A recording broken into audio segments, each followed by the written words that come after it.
نؤمن به ونتوكل عليه ونعوذ بالله من شرور أنفسنا ومن سيئات أعمالنا من يهده الله فلا مضل له ومن يضلله فلا هادي له ونشهد أن لا إله إلا الله وحده لا شريك له ونشهد أن سيدنا ونبينا مولانا محمدا عبده ورسوله أرسله الله بالحق بشيرا ونذيرا وداعيا إلى الله بإذنه وسراجا منيرا أما بعد فقد قال الله تعالى في كلامه القديم أعوذ بالله من الشيطان الرجيم بسم الله الرحمن الرحيم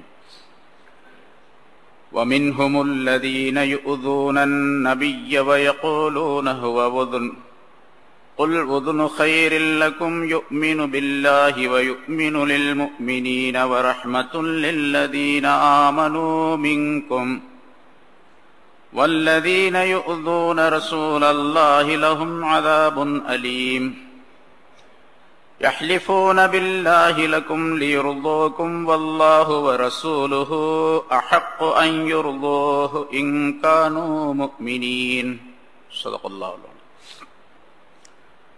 கண்ணியத்திற்குரிய பெரியோர்களே, சகோதரர்களே, அல்லாஹ் தஆலாவுடைய கிருபையால்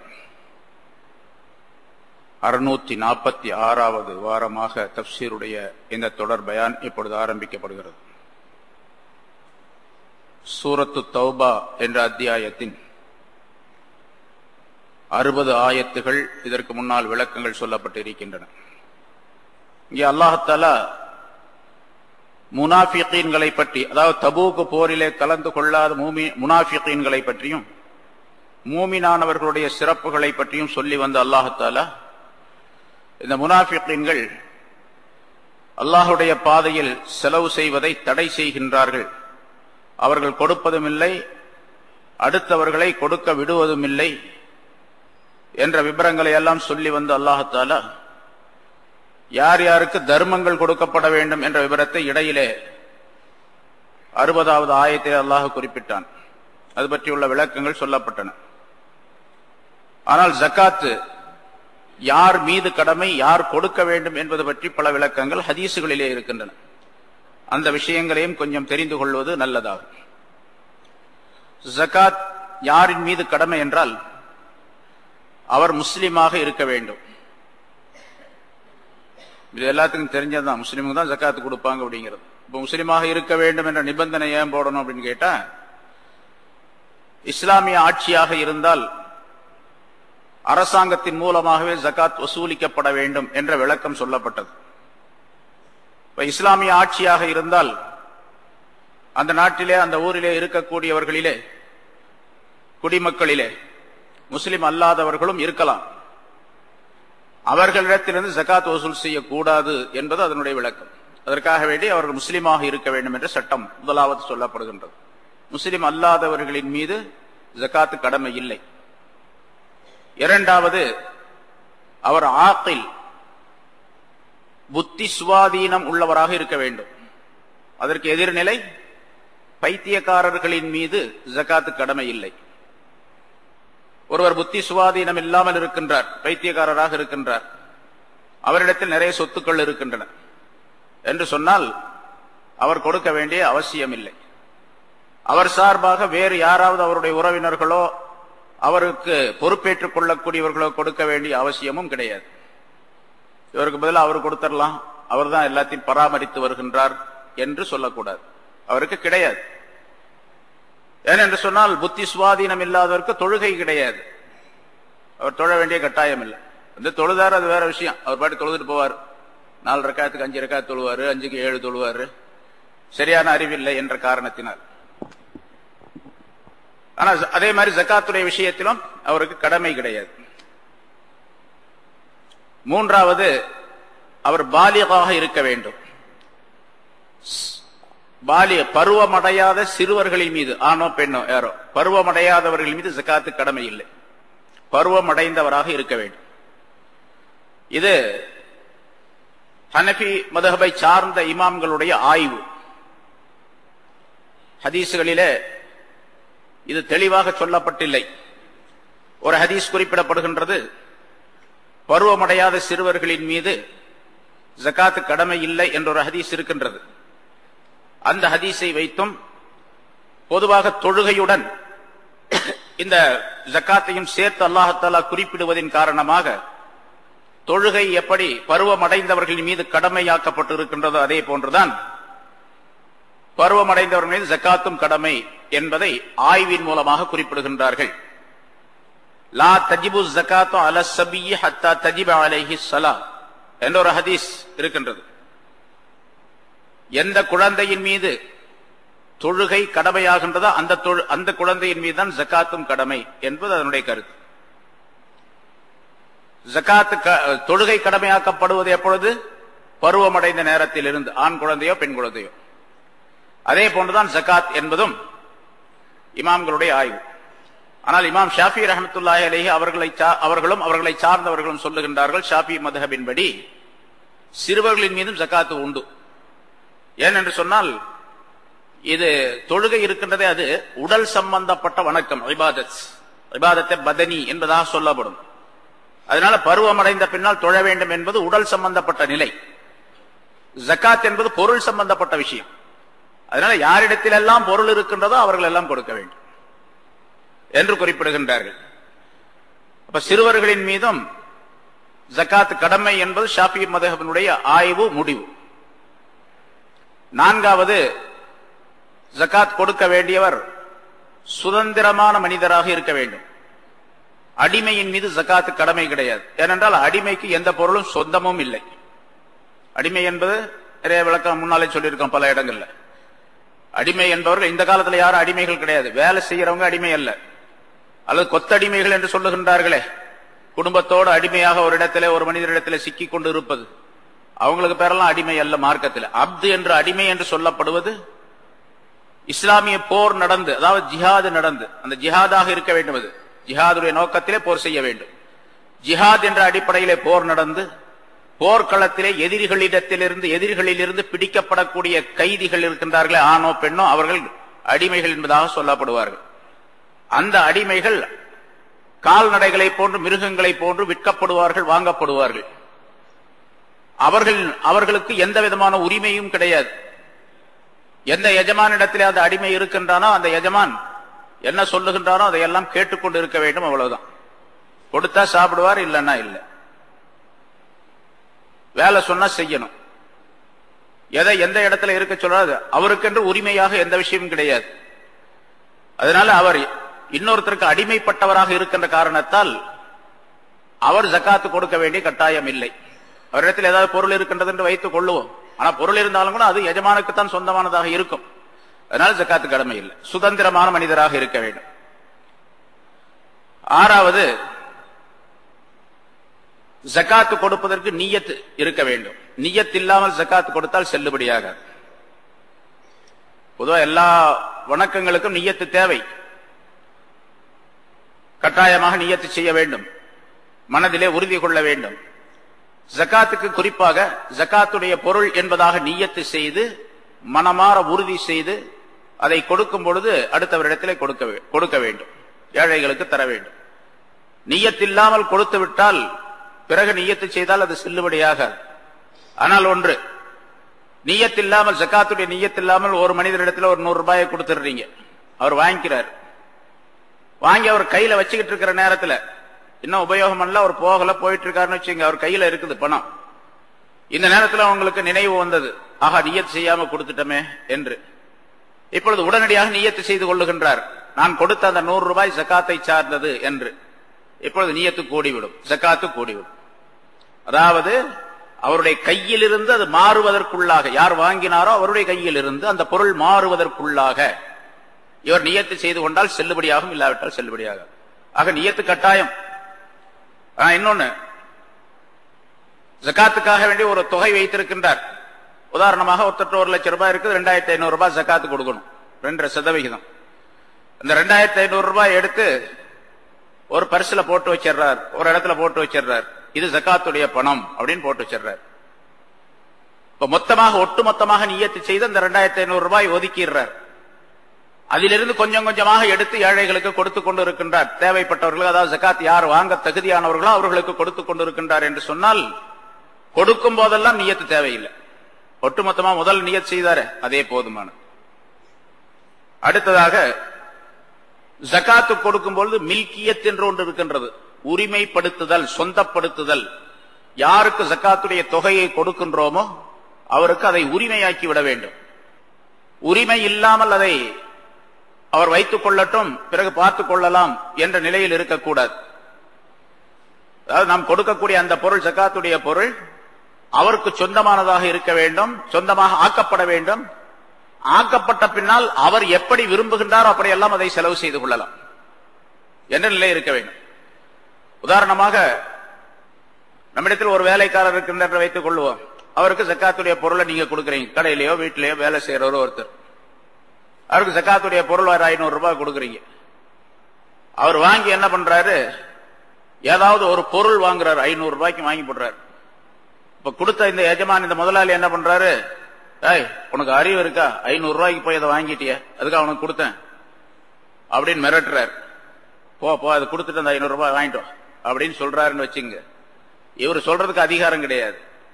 இப்படி சொன்னால் அவருடைய அந்த பொருள், கொடுத்த ஜக்காத்துடைய பொருளை அவருக்கு உரிமையாக்கவில்லை. இவருடைய அதிகாரத்தை அதில் இன்னும் வைத்திருக்கின்றார் என்று பொருளாகும். இவருடைய அதிகாரத்தை இன்னும் அதுக்குள்ள வச்சிருக்கிறார், அதனால இவர் மிரட்டுறார். இது கூடாது. அவருக்கு எப்படி விருப்பமோ அப்படி செலவு செய்து கொள்வார். ஆனா ஒருத்தர் இப்படி இருக்கிறார், ஒரு வேலைக்காரர் இருக்கார், நம்மகிட்ட காசு கொடுக்கறோம்னு வச்சுங்க, அவர் கண்டபடி செலவு பண்றவர். சில நேரங்கள்ல அவர் தேவையில்லாத பொருள்களை வாங்குவார். ஹராமான பொருளுக்கும் கூட அவர் செலவு செய்வார், ஹராமான வேலைக்காக வேண்டியும் செலவு செய்வார் என்று இருந்தால் அவரிடத்தில் சொல்லிக் கொடுக்க வேண்டும். நான் கொடுக்கிற பொருளை நீ ஹலாலான முறையில தான் பயன்படுத்தணும், உன்னுடைய குடும்ப தேவைகளுக்கு மட்டும் பயன்படுத்த வேண்டும், அல்லது உனக்காக வேண்டி என்ன தேவையோ அதை நீ வாங்கிக் கொள்ள வேண்டும். நீ இந்த மாதிரி வீண் காரியங்கள்லாம் நிறைய செஞ்சுக்கிட்டு இருக்கிற, இஸ்ராஃபான வேலைகள்லாம் காசுல செய்யற, அதனால அதெல்லாம் செய்யக்கூடாது, இந்த காசை வச்சுக்க அப்படின்னு சொல்லி அறிவுரை சொல்லி வேண்டுமானால் கொடுக்கலாமே தவிர அவர்கிட்ட போய் நேரடியாக குறுக்கிடுவது என்பது கூடாது. இதனாலதான் மதரசாக்கள், நிறைய மதரசாக்களுக்காக வசூலுக்கு வர்றாங்க, ஜக்காத்துடைய பொருள் கொடுங்க அப்படின்னு கேட்கறாங்க. அவங்க கேட்கறாங்க, மதரசாக்கள், நிறைய மதரசாக்கள் வர்றவங்களும் ரமலான் மாசத்துல பாத்தீங்கன்னா நிறைய ஜக்காத்துடைய பொருள் அந்த மதரசாக்களுக்கு, யத்தீம் கானாக்களுக்கு, மற்ற நிறுவனங்களுக்கு இப்படி ஒரு உதவி செய்து நடத்தப்படக்கூடிய அந்த நிறுவனங்களுக்காக வேண்டி, மார்க்கத்தினுடைய கல்வியோ அல்லது வேற கல்வியோ ஏதாவது கல்வி நிறுவனங்களுக்காக வேண்டி கொடுக்கறாங்கன்னு வச்சுங்க. அந்த ஜக்காத்துடைய பொருளை வாங்கிட்டு போய் அவர்கள் என்ன செய்யணும்னு கேட்டா, அவங்க எதுக்காக வேண்டியும் பயன்படுத்தக்கூடாது. வசூல் பண்ணிட்டு போறவருக்கு சம்பளம் கொடுக்கறதோ, அல்லது அங்கே அந்த மதரசாவிலேயோ அல்ல கல்லூரிகளிலேயோ இருக்கக்கூடிய உஸ்தாதுகளுக்கு, ஆசிரியர்களுக்கு சம்பளம் கொடுப்பதோ, பணியாளர்களுக்கு சம்பளம் கொடுப்பதோ, சாப்பாட்டு செலவு செய்வதோ, அல்லது அந்த மதரசாவுடைய கட்டடத்துக்கு தேவையான பொருள்களை வாங்குவதோ, இதுவெல்லாம் ஜக்காத்துடைய பொருள் இருந்து செய்யக்கூடாது. ஏன்னா ஜக்காத்துடைய பொருள் எதுக்காக வேண்டி 8 நபர்களை முன்னால் அல்லாஹ் தஆலா முந்தைய ஆயத்திலே குறிப்பிட்டான். அந்த 8 நபர்களுக்கு மட்டும்தான் கொடுக்கப்பட வேண்டும். அது அல்லாத வேலைக்கு செலவு செய்யக்கூடாது. அதனால வாங்கிட்டு போறவங்க எதற்காக வேண்டி செலவு செய்கின்றார்கள் என்பதை தெரிந்து கொடுக்க வேண்டும்.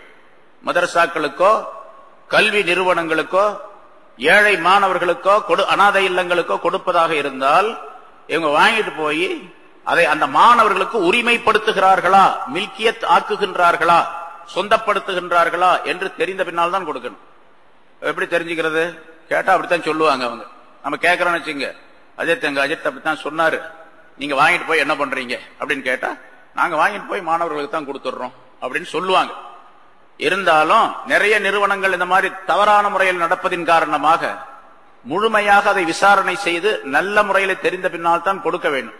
இல்லாவிட்டா நமக்கு என்ன வந்துச்சுங்க, கொடுத்துடுறோம், அவங்க சொல்றாங்க பிள்ளைகளுக்கு தான் செலவு செய்யறோம், மாணவர்களுக்கு தான் கொடுக்கறோம்னு சொல்றாங்க, நம்பிக்கை வச்சு கொடுத்துட வேண்டியதுதான். அதுக்கு பின்னால போய் அதெல்லாம் ஆய்வு செய்து கொண்டிருக்க வேண்டிய அவசியம் இல்லை அப்படின்லாம் சொல்லக்கூடாது. நல்ல முறையில ஆய்வு செய்து நல்ல முறையில தெரிந்தால், மாணவர்களுக்குத்தான் அது கொடுக்கின்றார்கள் என்று தெரிந்தால் அப்பொழுது கொடுக்கலாம்.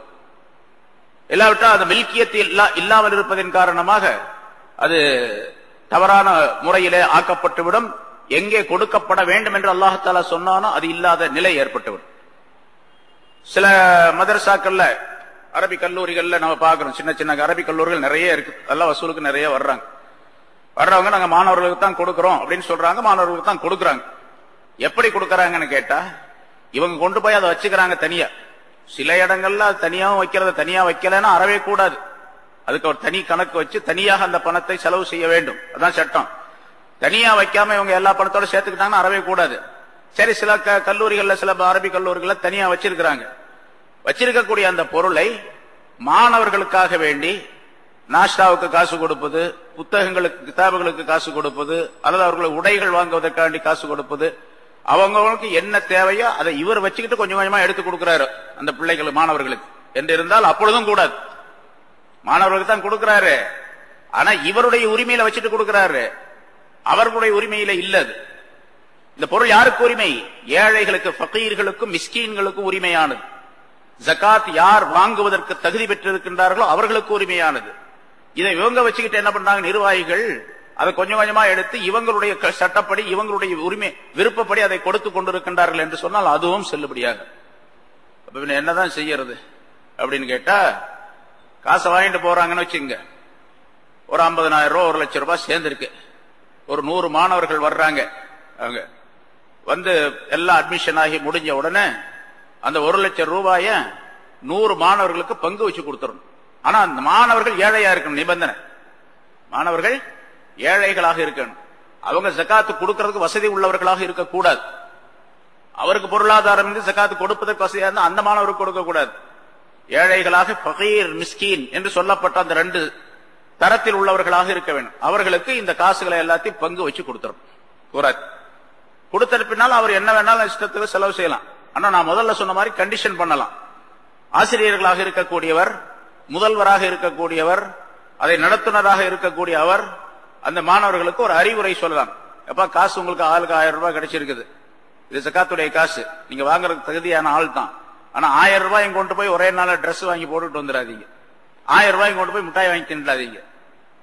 உங்களுக்கு இந்த 1000 ரூபாய் கொடுக்கப்பட்டிருக்கு, ஒரு 4-5 மாசத்துக்கு 6 மாசத்துக்கு செலவுக்கு வச்சுங்க என்று சொல்லி அவருக்கு என்ன தேவையோ அந்த தேவைகளை அவர்கள்ட்ட சொல்லி அது மாதிரி செய்யும். அல்லது இப்படியும் செய்யலாம், அந்த மாணவர்களுக்கு கொடுத்த பின்னால், அவர்களுக்கு மில்கியாத் உரிமையாக்கிய பின்னால், ஒரு மாணவருக்கு 1000 ரூபாய் கிடைக்குதுன்னு வச்சுங்க, அங்க 100 மாணவர் இருக்கிறாங்க. அந்த காசை பூரா வாங்கி 100, 1000, 1,00,000 ரூபாய் என்ன பண்றாரு, மதரசால ஒரு தனியாக ஒரு ஆளை ஏற்படுத்தி, அல்லது அந்த மதரசால இருக்கக்கூடிய பொருள் பாதுகாப்பு யார் செய்து கொண்டிருக்கின்றார்களோ அவர்களிடத்தில், அவர்களுடைய காசு, மாணவர்களுடைய காசு, அதை வாங்கி அவர் வச்சுக்கிட்டு மாணவர்கள் தேவைப்பட்டும் போது கேட்கும் போதெல்லாம் அவர் கொடுத்துக்கிட்டு இருக்கணும். அப்படி செய்யலாம். இப்ப மாணவருடைய உரிமையில் இருக்கணும். சட்டம் என்ன கேட்டா மாணவருடைய அந்த உரிமையாக்கப்பட வேண்டும் அவர்களுக்கு. அப்படி இருந்தா தான் கூடும். சரி, இதுல நிறைய விளக்கங்கள் இருக்கின்றன. அந்தந்த நேரத்தில் சந்தேகம் வரும்போது கேட்டு தெரிந்து கொள்ள வேண்டும். அதற்கு அடுத்ததாக ஜகாத் கடமையாவதற்கு இன்னொரு விஷயம், முக்கியமான விஷயம் என்னவென்று சொன்னால், ஹவுலானுல் ஹவுல் என்பதாக சொல்லுவார்கள். ஒரு வருஷம் பூர்த்தியாகி இருக்க வேண்டும் அப்படின்னு. ஒருவருக்கு இதுவரைக்கும் ஜகாத்தே கடமையே கிடையாது. அந்த ஜகாத் கடமையாக கூடிய அளவுக்கு பொருளாதாரம் இவரிடத்தில் இதுவரைக்கும் வரவே இல்லை. இப்பதான் இந்த மாசம், இந்த ரஜப் மாசம் புற 1 அன்னைக்கு அல்லது ரமலான் மாசம் முதல் பிறை அன்றுதான் அவரிடத்துல கொஞ்சம் பணம் வந்திருக்குது. எவ்வளவு பணம்? ஜகாத்து கொடுக்கக்கூடிய அளவுக்கு எவ்வளவு சொன்னோம்? 612 கிராம் வெள்ளி, அதனுடைய அளவு நிகர் தொகை இருந்தால் ஜகாத்து கடமையாகும். அதற்கு நிசாப் என்று சொல்லப்படும் இல்லையா? முன்னால சொன்னோம். இப்ப அந்த 612 கிராம் உள்ள அளவுக்கு தொகை அவரிடத்தில் இருந்தால், உதாரணமாக ஒரு 10,000 ரூபான்னு வச்சுங்க, வெள்ளி 1 கிலோ 10,000 ரூபான்னு வச்சுக்கிட்டா 6,000 ரூபாய், 6,112 ரூபாய் ஆகும். 612 கிராம் 20,000 ரூபாய் வச்சுக்கிட்டா அது டபுள் ஆகும். வெள்ளி என்ன விலை விற்குதோ அந்த நேரத்தில் மார்க்கெட்ல அந்த கணக்கை போட்டுக் கொள்ள வேண்டியது. சரி, அவ்வளவு காசு இருந்தா அந்த காசை எடுத்து, அந்த காசு என்ன பண்ணணும், இப்ப ரமலான் மாசம் பிறை 1 அன்னைக்கு தான் இவருக்கு காசு வந்திருக்குது, அந்த தொகை வந்திருக்குது. வந்த உடனே அவருக்கு ஜகாத்து கொடுக்கணும்னு அவசியம் இல்லை. என்ன பண்ணணும் கேட்டா, இந்த காசு வந்த அந்த பொருள், அந்த தொகை அடுத்த வருஷம் ரமலான் மாசம் வரைக்கும் இவருடைய கையில் இருக்கணும். கையில இருக்கணும் அப்படின்னு சொன்னா கையிலேயே வச்சுக்கிட்டு இருக்கணும் அர்த்தம் இல்ல. செலவு பண்ணுவாரு, போகும் வரும். அடுத்த வருஷம் ரமலான் மாசம் வரும் பொழுது இவர் பார்க்கும் பொழுது இந்த தொகை இருக்குது. எந்த அளவு நிசாப் என்று சொன்னமோ அந்த தொகை அடுத்த வருஷம் ரமலான் மாசம் முதல் பிறை என்று இவரிடத்தில் இருக்கின்றது என்று இருந்தால் இப்பதான் ஜகாத்து வாஜிப் அவர் மீது. ஒரு வருஷம் கழியும். இப்ப இதுல இருந்து இன்னொரு விளக்கம் தெரிஞ்சுக்கலாம். இது ரசூலுல்லாஹி ஸல்லல்லாஹு அலைஹி வஸல்லம் நிறைய ஹதீஸ்களை சொல்லி தருகின்றார்கள். லா தஜிபு ஜகாத், ஜகாத் என்பது எந்த மனிதர் மீதும் கடமையாகாது. அந்த ஜக்காத்துடைய தொகைக்கு ஒரு வருஷம் சுழன்று வரும் வரை என்பதாக சொல்லுகின்றார்கள். ஒரு வருஷம் செல்லக்கூடிய நேரம் வரைக்கும் ஜக்காத்து கடமை இல்லை என்பதாக சொல்லுகின்றார்கள். அப்படின்னு சொன்னா என்ன அர்த்தம்? ஒவ்வொரு வருஷம் ஜக்காத்து கொடுக்கணும்னு அர்த்தம். ஒருத்தர் சொல்றாருல, இப்ப வயசுல ஒரு தடவை கொடுத்தா போதும் அப்படின்னு பின்னால சொல்றோம். அது வயசுல ஒரு தடவை கொடுத்தா போதும்னு சொல்றாரு இல்லையா? வயசுல ஒரு தடவை கொடுத்தா போதும் அப்படின்னு சொன்னா கடமையான உடனே கொடுத்துடலாம் இல்லையா? அப்படியே ஒரு வருஷம் வச்சிருக்கணும். அதை எப்ப இருந்தாலும் வயசுல ஒரு தடவை கொடுக்கறது தானே, அதனால இப்பவே கொடுத்துட்டு போயிடுறோம். ரசூலுல்லாஹி ஸல்லல்லாஹு அலைஹி வஸல்லம் ஏன் ஹவுலானுல் ஹவுல் இதா ஹால அலைஹில் ஹவுல் அப்படின்னு சொல்லணும். அதன் மீது ஒரு வருஷம் சுழன்று வந்தால் அப்படின்னு ஏன் சொல்லணும்? அப்ப வருஷம் வந்தா தான் கொடுக்கணும் அப்படிங்கிற அந்த வாசகமே அந்த ஹதீஸே அறிவிக்கின்றது. வருஷம் ஜக்காத்து கொடுக்கணும் அப்படிங்கிறது. இது ஒண்ணு போதும். இது மாதிரி நிறைய ஹதீஸ்கள் இருக்கு, பின்னால சொல்லுவாங்க. சரி, அப்ப ஒரு வருஷம் பூர்த்தி ஆகும். சரி, இப்ப இந்த ஒரு வருஷம் பூர்த்தி ஆகணும் அப்படிங்கறதுல சில பேர் தவறான கருத்தை விளங்கி இருக்கின்றார். அது என்னன்னு கேட்டா, இப்ப இந்த வருஷம் ரமலான் மாசம் முதல் பிறை என்று 10,000 ரூபாய் வந்துச்சு. இப்ப கடமை கிடையாது, உடனே கடமை கிடையாது, அடுத்த வருஷம் வரணும். அடுத்த வருஷம் வரும் பொழுது 20,000 ரூபாய் இருக்குது இவர்கிட்ட. இப்ப 10,000 ரூபாய் இருந்துச்சு, அடுத்த 20,000 ரூபாய் இருக்குது. இவர் என்ன பண்றாரு? இப்ப கணக்கு போட்டுக்கிறாரு. இத தவறாக கணக்கு போடுறாங்க. 10,000 ரூபாய்க்கு தான் ஒரு வருஷம் ஆயிருக்குது, இன்னொரு 10,000 ரூபாய் இப்பதான் வந்திருக்குது. அதனால அந்த 10,000 ரூபாய்க்கு இன்னொரு வருஷம் போகணும். அப்படி கணக்கு போடக்கூடாது. இந்த முதல்ல வந்த பணம் இருக்கு பாருங்க, அதிலிருந்து தொடர்ந்து எந்த பணம் வந்தாலும் சரி அந்த பணத்தை அதோட சேர்த்துக்கணும். அதிலிருந்தே கடமை ஆரம்பமாயிடுது இருக்கு.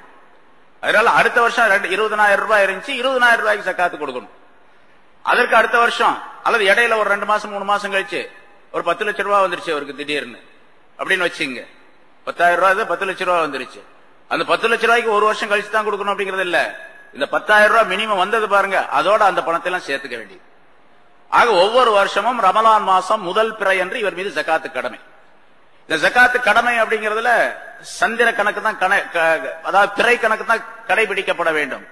சூரியனுடைய கணக்க கடைபிடிக்கப்படக்கூடாது. அதாவது இங்கிலீஷ் தேதி இருக்கு, அதை செய்யக்கூடாது. ஜனவரி பிப்ரவரியில எடுக்கக்கூடாது. சோலார் சிஸ்டம் இது கிடையாது, லூனார் சிஸ்டம் இது. அதனால சந்திர கணக்கு பிறை கணக்கை வைத்துத்தான் ஜக்காத்து கொடுக்க வேண்டும். எந்த பிறையில ஜக்காத்து அந்த பொருள் வந்திருக்கின்றதோ அதில் இருந்தா கடமை. ரமலான் மாசம் சரி, பின்ன ரமலான் மாசம் எல்லாம் ஜக்காத்து கொடுக்குறாங்களே, ரஜப் மாசம் கொடுக்கறதே இல்லையே அப்படின்னு கேட்டா, ரமலான் மாசத்துல ஒரு ஃபர்லை செய்தால், ஒரு கடமையான விஷயத்தை செய்தால் 70 ஃபர்ல்களை நிறைவேற்றிய நன்மைகள் கிடைக்கின்றன. ஒரு நஃபிலான காரியத்தை செய்தால் ஒரு ஃபர்லை செய்த நன்மை கிடைக்கின்றது என்று ரசூலுல்லாஹி ஸல்லல்லாஹு அலைஹி வஸல்லம் சொன்ன ஹதீஸ் நிறைய எல்லாத்துக்கும் தெரிஞ்சிருக்கு. 70 மடங்கு நன்மை கிடைக்குதா இல்லையா? அதனால ஃபர்லான இந்த ஜக்காத்தை ரமலான் மாசத்துல கொடுக்கக்கூடிய பழக்கம் உலகம் முழுவதும் மக்களிடத்தில் முஸ்லிம்களிடத்தில் ஏற்பட்டு விட்டது. அதனால இன்னொன்னு செய்யணும். இப்ப உதாரணமா இப்ப இது ரஜப் மாசம், இப்பதான் ஒருத்தருக்கு கடமையாக இருக்குன்னு சொன்னா அடுத்த ரஜப்ல இவருக்கு கடமை. ரஜப் முடிஞ்சா இன்னொரு ஒரு மாசம் தான் இருக்குது, இடையில ஷாபான் மாசம் தான் இருக்கு, ரமலான் வந்துருச்சு வரும் அடுத்தாப்புல. அதனால ரமலான் மாசம் வந்து கொடுத்துக்குவோம். வருஷம் முடிஞ்சிருச்சு, ரஜப்ல ஜக்காத்து கொடுக்கணும். இருந்தாலும் ரமலான்ல குடிச்சா 70 மடங்கு அதிகமாக கிடைக்கும் அப்படிங்கறதுனால அவர் தாமதம் பண்ணி ரமலான்ல கொடுக்கிறாருன்னு சொன்னா செல்லுபடி ஆகும். ஆனா ரஜப் முடிஞ்சு ஷாபான் முடிஞ்சு ரமலான் வரைக்கும் இவர் உயிரோட இருப்பாரா அப்படின்னு கேரண்டி கிடையாது. அதனால இவர் என்ன பண்ண, உடனே கொடுத்துறதா நல்லது. 70 அப்புறம் பாத்துக்கலாம், 70 கிடைக்கிறதா அப்புறம் பாத்துக்கலாம். சரி, அதே மாதிரி இப்படி வச்சுக்கலாம். ஒரு மனிதருக்கு ரமலான் முடிஞ்சு ஷவ்வால் அல்லது துல்காதா அதுக்கு அடுத்த மாசம் அல்லது ஹஜ்ஜுடைய மாசம் அதுல பொருள் வந்திருக்குது, ஜக்காத்துடைய அளவுக்கு பொருள் மினிமம் வந்துச்சு. இப்ப இவருக்கு அடுத்த ஷவ்வால் அடுத்த துல்ஹஜ்ல தான் இவருக்கு கடமை அப்படின்னு இருந்தா ரமலான் வந்துருச்சு. இப்போ ரமலான் வந்தா இன்னும் 2 மாசம் இருக்குது அவருக்கு ஜக்காத்து கடமையாக கூடிய அந்த அளவு காலம் வருவதற்கு அவர் ஜக்காத்து கொடுப்பதற்கு. 2 மாசத்துக்கு முன்னாலே ரமலான் வந்துருச்சு, முந்தைய கொடுத்துடலாமான்னு கேட்டா கொடுத்துடலாம். முந்தைய கொடுத்தா ரொம்ப நல்லதும் கூட. அதனால ரமலான் மாசத்துல ஜக்காத்து கொடுக்க போறீங்க, இப்பவே ஒருத்தர் 10,000 ரூபாய் இருந்தா கொடுங்க. நீங்க ரமலான் மாசத்துல ஒரு 25,000 ரூபாய் ஜக்காத்து கொடுக்க வேண்டியது இருக்குதுன்னு வச்சுங்க. 25,000 ரூபாய் ஜக்காத்து கொடுக்க வேண்டியது இருக்குது. இப்ப ரஜப் மாசத்துல ஒரு ஏழை குமரகாரியங்க ஏதாச்சும் பணம் கொடுக்கணும் கேட்கிறாரு ஒருத்தர். ஒரு 10,000 ரூபாய் கொடுக்கலாம்னு நினைக்கிறீங்க. ரமலான் மாசத்துல கொடுத்தா தான் நிறைய சவாபு கிடைக்கும். நீ போயிட்டு ரமலான் மாசம் வா, கல்யாணத்தை ரமலானுக்கு பின்னால வச்சுக்க அப்படின்லாம் அவர்கிட்ட சொல்லக்கூடாது. உடனே கொடுத்துட வேண்டியது. இப்ப கொடுத்துட்டா செல்லுபடியாகும், முந்தி கொடுத்தா செல்லுபடியாகும். அதே மாதிரி 2 வருஷத்துக்குள்ள ஜக்காத் ஒரு மனிதர் அடுத்த இந்த வருஷம் ஜக்காத்து கொடுக்கிறார், ஒரு 5,000 ரூபாய் கொடுக்கணும்னு வச்சுங்க. அதுக்கு அடுத்த வருஷம் 5,000 ரூபாய் கொடுப்பார் இவர். இப்படி பழக்கம் தொடர்ந்து ஒரு 5000 ரூபாய் கொடுத்துட்டு அந்த அளவுக்கு பொருள் அவர்கிட்ட நிரந்தரமா இருந்துகிட்டு இருக்குன்னு வச்சுங்க. இப்ப 2 வருஷத்துக்கு சேர்த்து 10,000 ரூபாய் ஒரே நேரத்தில் ஒரே மாசத்துல ஒரே வருஷத்துல கொடுத்துறாரு அப்படின்னு சொன்னா அதுவும் செல்லுபடியாகும். அடுத்த வருஷம் அவர் கொடுக்க வேண்டியதில்லை. எதுக்கு கொடுக்க வேண்டியதில்லை? எவ்வளவு பொருளுக்கு ஜக்காத்து கொடுத்தாரோ அந்த பொருளுக்கு கொடுக்க வேண்டியதில்லை. அதை விட அதிகமா வந்துருச்சுன்னு வச்சுங்க. உதாரணமா இப்போ 1 லட்சம் ரூபாய் இருக்குது, ரமலான் மாசம் வந்துச்சு, 1 லட்சம் ரூபாய் இருக்கு, 2500 ரூபாய் கொடுத்துட்டாரு. அடுத்த வருஷத்துக்கு ஒரு 2500 ரூபாயும் கொடுத்துட்டாரு, 5000 ரூபாய் கொடுத்துட்டாரு, பாக்கி தொகை இருக்குது. அடுத்த வருஷம் ரமலான் வரும் பொழுது இவருக்கு வேறொரு வகையில 2 லட்சம் ரூபாய் 3 லட்சம் ரூபாய் வந்துருச்சு அப்படின்னு சொன்னா எதுக்கு ஜக்காத்து கொடுத்தாரோ அது போக மீதி வந்த பொருளுக்கு மறுபடியும் ஜக்காத்து கொடுக்கணும். அடுத்த வருஷம் போன வருஷம் தான் கொடுத்துட்டோமே 5000 ரூபாய், அதோட முடிச்சுக்கலாம் அப்படின்னு இருக்க கூடாது. சரி, இப்படி எல்லாம் நிறைய சட்டங்கள் இருக்குது, அதை பார்த்து கொடுக்கணும். அதே போல இன்னொரு சட்டம் என்னன்னு கேட்டா 8 கூட்டத்தார் முன்னால சொன்னோம். ஜக்காத்து கொடுக்கப்பட வேண்டியவர்கள், வாங்குவதற்கு தகுதி பெற்றவர்கள். இன்னம ஸதகாத்து லில் ஃபுகராஇ வல் மசாகின் வல் ஆமிலீன அலைஹா என்ற தொடரில் 60வது ஆயத்துல 8 பேரை சொன்னோம். அது அல்லாஹ் தஆலா சொல்லி காட்டினா விளக்கங்கள் சொல்லப்பட்டது. ஆனா அந்த 8 பேர்லையும் கூட ஞானவான்கள் இமாம்கள் எழுதுகின்றார்கள், ஒரு 6 நபர்களை தேர்ந்தெடுத்து அவர்களுக்கு பார்த்து அந்த ஜக்காத்தை கொடுப்பது மிகச் சிறந்தது. அதுல முதலாவதாக அல்லாஹுடைய அச்சம் உள்ளவர்களாக யார் இருக்கின்றார்களோ ஃபக்கீர்களுக்கு மிஸ்கீன்களுக்கு கொடுக்கணும். அந்த ஃபக்கீர்லையும் மிஸ்கீன்கள்லையும் யார் அல்லாஹுடைய பயம் உள்ளவர்களாக முத்தகீன்களாக இருக்கின்றார்களோ அவங்கள பார்த்து தேர்ந்தெடுத்து கொடுக்கணும். ஏன்னு கேட்டா நம்ம கொடுக்கக்கூடிய அந்த பொருள் ஒரு நல்ல மனிதர் சாப்பிட்டு அதன் மூலமாக கிடைக்கக்கூடிய சக்திகள், எனர்ஜி, அது இபாதத்துக்கும் அல்லாஹ்வை பயப்படுவதற்கும் காரணமாக அது ஆக வேண்டும். ஒரு நல்ல மனிதர் சாப்பிட்டு அதன் மூலமாக கிடைக்கக்கூடிய சக்திகள், எனர்ஜி, அது இபாதத்துக்கும் அல்லாஹ்வை பயப்படுவதற்கும் காரணமாக அது ஆக வேண்டும். நம்ம கொடுக்கக்கூடிய ஜக்காத்துடைய பொருளை வாங்கி சாப்பிட்டு அவர் தவறான காரியங்கள் செய்யக்கூடியவராக இருந்தால் நம்ம கொடுக்கக்கூடிய அந்த பொருளுடைய சக்தி தவறான வழியிலே பயன்படுத்தப்படுகின்றது என்பதாக பொருளாகும். அதனால நல்லவர்களை பார்த்து, இது கொடுத்தா செல்லாத அர்த்தம் அல்ல, கூடும், இருந்தாலும் கூட அவர்களிலே நல்லவர்களை பார்த்து கொடுக்கணும். ஏன்னா ரசூலுல்லாஹி ஸல்லல்லாஹு அலைஹி வஸல்லம் அவர்கள் சொல்லுகின்றார்கள், லா யஅகுல் தஆமக இல்லா தகிய்யுன் வலா தஅகுல் இல்லா தஆம தகிய்யின் என்பதாக ஒரு ஹதீஸை ஸல்லல்லாஹு அலைஹி வஸல்லம் சொல்லுகின்றார்கள். நீ முத்தகியாக இருக்கக்கூடிய அல்லாஹை பயப்படக்கூடிய ஒரு மனிதருடைய பொருளை தவிர வேற யாருடைய பொருளையும் நீ சாப்பிட வேண்டாம். அதே மாதிரி உன்னுடைய பொருளை முத்தகியான ஒரு மனிதனை தவிர வேறு யாரும் சாப்பிட வேண்டாம். நீ விருந்துக்கு போறதா இருந்தாலும் சரி, உன் வீட்டுக்கு விருந்துக்கு ஆளுகளை அழைச்சிட்டு வரதா இருந்தாலும் சரி, எப்படி இருக்கணும்? முத்தகீன்களாக இருக்கணும், அல்லாஹுடைய பயம் உள்ளவர்களாக இருக்க வேண்டும் என்று ரசூலுல்லாஹி ஸல்லல்லாஹு அலைஹி வஸல்லம் சொல்றார். முத்தகீன்களை பார்த்து சாப்பாடு கொடுங்க, காசு கொடுங்க, உணவு கொடுங்க, ஏதாவது அவர்களுக்கு தேவைப்பட்ட பொருள்களை கொடுங்கள் என்று ரசூலுல்லாஹி ஸல்லல்லாஹு அலைஹி வஸல்லம் சொல்லுகிறார். அதனால இமாம் கஸாலி ரஹ்மத்துல்லாஹி அலைஹி அவர்கள் அந்த ஹதீஸை அடிப்படையாக வைத்து இந்த 8 கூட்டத்தாரிலும் மிஸ்கீன்கள் ஃபக்கீர்களுக்கு கொடுக்கலாம் என்று இருந்தாலும் கூட அவர்களிலே யார் அல்லாஹுடைய அச்சம் உள்ளவர்களாக, பயம் உள்ளவர்களாக, முத்தகீன்களாக இருக்கின்றார்களோ அவர்களை தேர்ந்தெடுத்துக் கொள்வது நல்லது அப்படின்னு சொல்றாங்க. அதே மாதிரி 2வது, முத்தகீன்களாக இருப்பதோடு அஹ்லுல் இல்ம், மார்க்க அறிவுடையவர்களாக இருப்பது இன்னும் நல்லது. அதுல மார்க்க அறிவுடையவர்களாக இருப்பது ஆலிம்கள், அதாவது முஅல்லிம்கள், முத்தஅல்லிம்கள், கல்வியை கற்றுக்கொள்ளக்கூடியவர்கள், கற்றுக் கொடுக்கக்கூடியவர்கள். ஆனா நிபந்தனை என்ன? எல்லாத்திலும் நிபந்தனை தான், அவர் ஃபக்ர் மஸ்கனா, ஏழ்மை இருக்க வேண்டும், மிஸ்கீனாக அவர் இருக்க வேண்டும், ஜகாத் கொடுப்பதற்கு தகுதி இல்லாதவராக அவர் இருக்க வேண்டும். அந்த நிலையை கவனித்துக் கொள்ள வேண்டும். அவர்கள் இல்ம் உடையவர் அவர்களை தேர்ந்தெடுத்துக் கொள்வது, கொடுப்பது நல்லது. 3வது, மார்க்கத்திலே உண்மையாக வாழக்கூடிய மனிதர், சாதிகீன் என்பதாக சொல்லப்படும். உண்மை பேசி வாழக்கூடியவர்கள், பொய் பேசி வாழக்கூடியவர்களுக்கு ஜகாத் கொடுப்பது நல்லதல்ல. அவர் ஏழையா இருக்கார், மிஸ்கீனா இருக்காரு, ஆனா பொய் சொல்லிட்டே இருக்காரு, எப்ப பார்த்தாலும் கொடுத்தா செல்லுபடி ஆகும். அவர் பொய்ய நம்ம ஏன் கவனிக்கிறோம், என்ன பண்ணிட்டு போறார் அப்படின்லாம் சொல்லக்கூடாது. நல்ல உண்மை பேசக்கூடிய நல்ல மனிதர்களாக இருந்தால் இந்த கொடுக்கப்படக்கூடிய பொருளும் நல்ல பாதையிலே பயன்படுத்தப்படும். அதனால் சாதிகீன்களை கொடுக்கிறோம். 4வது, தன்னுடைய தேவையை மறைத்து வாழக்கூடியவர்கள் நிறைய பேர் இருப்பாங்க. அதனாலதான் முதல்ல என்ன பண்ண, தன்னுடைய பக்கத்து வீட்டுக்காரர்கள் யார் யார் இருக்காங்க அவங்க எல்லாம், பக்கத்து வீட்டுக்காரன்னா ஒரு வீடு மட்டும் இல்ல, சொல்லியிருக்காங்க 40 வீடு பக்கத்து வீடு தான். உன்னுடைய வலப்பக்கத்திலும் இடப்பக்கத்திலும் இருக்கு, இந்த பக்கம் 40 வீடு, அந்த பக்கம் 40 வீடு, எல்லாமே பக்கத்து வீட்டுக்காரவங்க தான். இப்ப நமக்கு தெரியும், நம்ம இந்த வீட்டுல குடியிருக்கிறோம், நம்ம லைன்ல இருக்கக்கூடிய நம்ம தெருவில் இருக்கக்கூடியவங்க யார் யார் ரொம்ப சிரமப்படக்கூடியவர்கள், யார் யார் பொருளாதாரத்தில் குறைவாக இருக்கின்றார்கள், வசதியற்றவர்களாக இருக்கின்றார்கள், சிரமப்பட்டுக் கொண்டிருக்கின்றார்கள் அப்படிங்கிறதா நமக்கு தெரியும். அதனால முதலாவதாக மஹல்லாவாசிகளை பார்த்து அவர்களுக்கு கொடுக்க வேண்டியது கடமை, கட்டாயம். இவர்களில் தங்களுடைய தேவைகளை மறைத்து வாழக்கூடியவர்கள் பல பேர் இருப்பாங்க. கேட்பதற்கு வெக்கப்பட்டு கொண்டு அடுத்தவர்கிட்ட போய் கை நீட்டுறதாவது, இருந்தா குடிப்போம் இல்லாட்டி சும்மா இருப்போம், இருந்தா சாப்பிடுவோம் இல்லாட்டி பட்னியா கிடப்போம் என்பதாக நினைத்துக் கொண்டு இருக்கக்கூடியவர்கள் நிறைய பேர் இருப்பாங்க. இருந்தா சாப்பிடுவோம் இல்லாட்டி பட்னியா கிடப்போம் என்பதாக நினைத்துக் கொண்டு இருக்கக்கூடியவர்கள் நிறைய பேர் இருப்பாங்க. அதனால கேட்கறதுக்கு அச்சப்பட்டு கூச்சப்பட்டு கொண்டு இருப்பார்கள். கூச்சம் ஏன் வருது? ஈமானின் காரணமாக. ஈமான் தான் வெக்கம் வரும். அல் ஹயா ஷுஅபத்து மினல் ஈமான், ஈமானை சேர்ந்தது வெக்கம் என்பது, நாணம் என்பது. கேட்க மாட்டாங்க, கையேந்த மாட்டாங்க. எவ்வளவு கஷ்டம் வந்தாலும் சரி அல்லாஹ் இடத்துல தான் கேட்பாங்க, மக்களிடத்துல போய் கேட்க மாட்டாங்க. அந்த மாதிரி ஆளுகள் நமக்கு தெரியும். நம்ம பக்கத்து வீட்டுக்கார அடுத்த தெருவில் உள்ளவங்கள தெரியும் நமக்கு.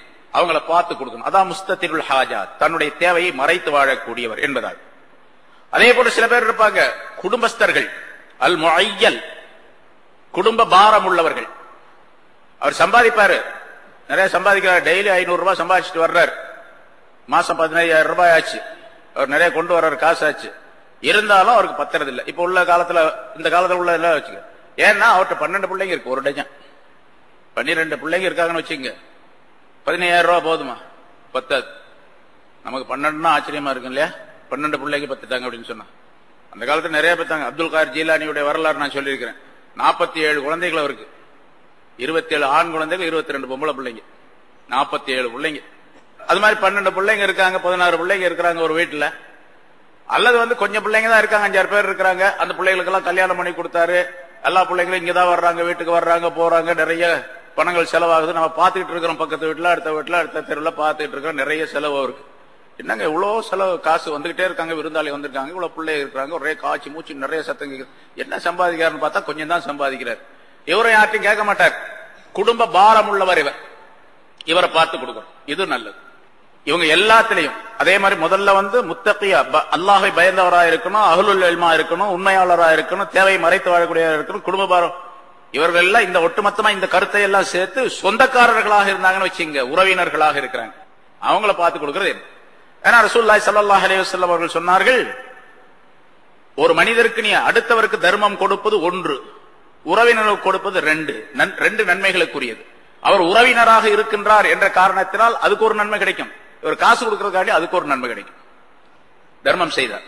அப்ப 2 விதமான நன்மைகள் கிடைக்கக்கூடியது இந்த உறவினர்களுக்கு கொடுப்பது. உறவினர்களை சேர்ந்து வாழ வேண்டும் என்பது அல்லாஹ் தஆலாவுடைய கட்டளை. குர்ஆன்ல நிறைய இடங்கள்ல அல்லாஹ் தஆலா சொல்லி காட்டுகின்றான். ரசூலுல்லாஹி ஸல்லல்லாஹு அலைஹி வஸல்லம் அவர்களும் பல ஹதீஸ்களின் மூலமாக அறிவிக்கின்றார்கள். அதனால உறவினர்களை கவனித்து கொடுக்க வேண்டும். இதெல்லாம் ஜகாத் யார் வாங்குகின்றார்களோ அவர்களுடைய நிலைகளை கவனித்து கொடுக்க வேண்டும் என்பதற்காக சொல்லத்தாங்க. ஒரு பெரிய தொகை சேர்ந்து போச்சு, அல்ஹம்துலில்லாஹ், அல்லாஹ் தஆலா நம்ம ஜகாத் வாங்குவதற்கு தகுதியாக என்னை ஆக்கி வைத்து, யார் ஜகாத் கொடுப்பதற்கு தகுதியானவர்களாக இருக்கின்றார்களோ அவர்களுடைய கல்வில அல்லாஹ் தஆலா எண்ணத்தை போட்டு எனக்கு கொண்டு வந்து கொடுக்க செய்தான் என்பதாக இவர் என்ன செய்யணும்னு கேட்டா, ஜகாத் அப்படி பொருளாதாரம் சேர்ந்தவர், அந்த ஜகாத்துடைய பொருளின் மூலமாகவோ சதகாத்துடைய பொருளின் மூலமாகவோ அன்பளிப்பின் மூலமாகவோ பொருள் கிடைத்த அந்த மனிதர் மறுபடி மேலும் மேலும் அதிகமான பொருளை தேட வேண்டும், சேர்க்க வேண்டும் என்ற எண்ணம் உடையவராக இல்லாமல் தன்னுடைய கவலைகள் எல்லாம் ஆகிரத்துடைய கவலையாக ஆக்கிக் கொள்ள வேண்டும். லியஜால ஹுமூமஹு ஹம்மன் வாஹிதா, இவருடைய கவலைகள் எல்லாம் ஒரே கவலையா இருக்கணும், அது ஆகிரத்தை பற்றி உள்ள கவலையா இருக்கு. அல்லாஹ்வை வணங்க வேண்டும், அல்லாஹ்வுக்கு ஷுக்ர் செய்ய வேண்டும், அல்லாஹ்விடத்தில் இருக்கக்கூடிய வெகுமதிகளை பெற வேண்டும் என்ற எண்ணத்திலே இவருக்கு கிடைத்த அந்த பொருளை பயன்படுத்திக் கொள்வதற்குரிய வழியை உண்டாக்கி கொள்ள வேண்டும். அது யார் ஜகாத் பெறுகின்றாரோ அவருடைய நிலை. 2வது, அவர் யார் கொடுத்தாரோ அவருக்கு ஷுக்ர் செய்ய வேண்டும், நன்றி செலுத்த வேண்டும். அல்லாஹ்வுக்கு நன்றி செலுத்துவது முதல்ல, அல்லாஹ் கொடுத்தா அல்லாஹ்வுக்கு ஷுக்ர் செய்யணும், அல்ஹம்துலில்லாஹ் சொல்லணும். சரி, அவருக்கு ஷுக்ர் செய்ய வேண்டும், நன்றி செலுத்த வேண்டும். எப்படி நன்றி செலுத்துவது? ரசூலுல்லாஹி ஸல்லல்லாஹு அலைஹி வஸல்லம் அவர்கள் சொல்லி தந்தார்கள், ஒரு துஆவை சொல்லி தந்தார்கள். யார் ஜகாத் கொடுத்தாரோ, ஜகாத் வாங்கினாரோ அவருக்காக வேண்டி, கொடுக்கப்பட்டவருக்கு ரசூலுல்லாஹி ஸல்லல்லாஹு அலைஹி வஸல்லம் அவர்கள் ஒரு துஆ, அதாவது வாங்கியவர் ஒரு துஆவை செய்கின்றார், கொடுத்தவருக்காக வேண்டி ஸல்லல்லாஹு அலைஹி வஸல்லம் சொல்லி தருகின்றார்கள். தஹரல்லாஹு கல்பக ஃபீ குலூபில் அப்ரார், அல்லாஹ் தஆலா உன்னுடைய இதயத்தை சுத்தமாக்கி வைப்பானாக நல்லடியாருடைய உள்ளங்களிலே சேர்த்து, நல்லடியார்களுடைய உள்ளங்களோடு சேர்த்து உன்னுடைய கல்வை அல்லாஹ் தஆலா சுத்தப்படுத்தி வைப்பானாக. வஸக்கா அமலக ஃபீ அமாலில் அக்யார், நல்லவர்களுடைய செயல்களோடு சேர்த்து உன்னுடைய அமலை அல்லாஹ் தஆலா பரிசுத்தமாக்கி வைப்பானாக.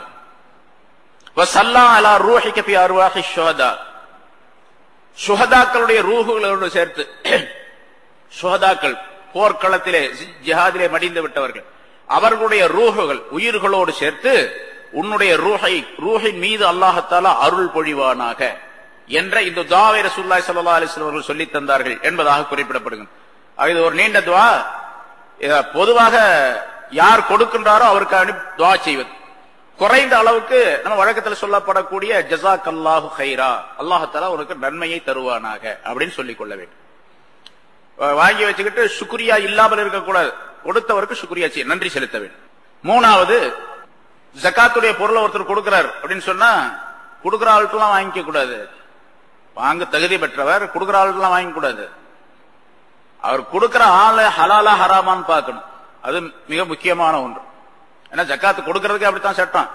ஜக்காத்து கொடுப்பதும் கூட யார் கொடுக்கின்றாரோ அவர் ஹலாலான பொருளில் இருந்து கொடுத்தால் தான் ஜக்காத்தை செல்லுபடியாகும். இல்ல ஜக்காத்து கூடாது. ஜக்காத்து மட்டுமல்ல, சதகாவும் கூடாது, தர்மங்களும் கூடாது, தொழுகையும் கூடாது, நோன்பும் கூடாது, ஹஜ்ஜும் கூடாது, எதுவுமே கூடாது. ஹலாலா ஹராமான பொருளாக இருந்தால், ஹராமாக சம்பாதிக்கின்றார் முழுமையாக இருந்தாலும் சரி, கொஞ்சம் கொஞ்சம் கலப்படம் இருந்தாலும் சரி, நிறைய சொல்லியிருக்கிறோம். ஹராமான பொருள் இருந்தால் அந்த பொருளின் மூலமாக கொடுக்கப்படக்கூடிய எந்த விதமான இபாதத்தும் செல்லுபடியாகாது. செய்யப்படக்கூடிய இபாதத் எதுவுமே செல்லுபடியாகாது. அல்லாஹ் ஏற்றுக்கொள்ள மாட்டான். இன்னல்லாஹ தய்யிப் லா யக்பரு இல்லா தய்யிபா என்று ரசூலுல்லாஹி ஸல்லல்லாஹு அலைஹி வஸல்லம் சொல்லுகின்றார். அல்லாஹ் தஆலா பரிசுத்தமானவன், பரிசுத்தமானதை தவிர வேற எதையும் ஏற்றுக்கொள்ள மாட்டான் என்பதாக. அதனால கொடுக்கப்படக்கூடிய அந்த பொருள் ஹலாலா ஹராமா என்று பார்த்து வாங்க வேண்டும். தெரியும்ல, அவர் நமக்கு பழக்கமானவர் தான், நம்ம மஹல்லாவில் தான் இருக்கிறார். அதனால திடீர்னு தெரியாத ஆள் ஒருத்தர் கொண்டாந்து கொடுத்தாருன்னு வச்சுங்க, யாரோ ஒருத்தர் வந்தாருங்க 10,000 ரூபாய் கொடுத்துட்டு போயிட்டாரு அப்படின்னு வாங்கி பாக்கெட்ல போட்டுக்கிட்டு நம்ம போட்டு போகக்கூடாது. அவர் யாருன்னு பாக்கணும், யாரு கொடுத்தா. திடீர்னு ஒரு ஆள் 10,000 ரூபாய் கொடுக்கறதுன்னு சொன்னா அது எப்படி இருக்கும் பொருள் அப்படின்லாம் யோசனை பண்ணணும். அது ஹலாலா ஹராமான்னு தெரிஞ்சுதான் வாங்க, தெரியாம வாங்கக்கூடாது. அது எப்படி போய் தெரிஞ்சுக்கிறது? அப்படின்னா வாங்கவே கூடாது. சந்தேகம் வந்துச்சுன்னா வாங்கக்கூடாது. சந்தேகம் வந்தாவே வாங்கக்கூடாது. முழுசா தெரியாம இருக்கிறது, தெரிஞ்சுக்கிறதுன்னு வேற விஷயம், தெரியாமலே இருக்கிறது அப்படின்னு வேற விஷயம். சந்தேகம் வந்துச்சுன்னு வச்சு அப்பவே வாங்கக்கூடாது. ஏன்னா ரசூலுல்லாஹி ஸல்லல்லாஹு அலைஹி வஸல்லம் சொன்னார்கள், தஅமா யுரீபுக இலா மா லா யுரீபுக், உனக்கு எது சந்தேகமோ அதை விட்டு விட்டு சந்தேகம் இல்லாததின் பக்கம் வந்துவிடு. சந்தேகத்தை விட்டுடும். சந்தேகம் இல்லாம தெளிவா எது இருக்குதோ அதன் பக்கம் வந்துடணும். அங்கறதுனால என்ன பெரிய பெரிய காலம் எல்லாம் நம்ம இருக்க 60 வயசுக்கு நம்ம சாப்பிட போறோம். அந்த காசை அதுவா 6 நாளைக்கு இருக்கு, 5 நாளைக்கு இருக்கு, 2 நாளைக்கு இருக்கு, 1 நாளைக்கு இருக்கு, அவ்வளவு. அதனால அந்த ஹராம விட்டுறணும். சரி, தெரிஞ்சுதான் வாங்கணும். ஹலாலா தெரிஞ்சு இருந்தா தான் வாங்க.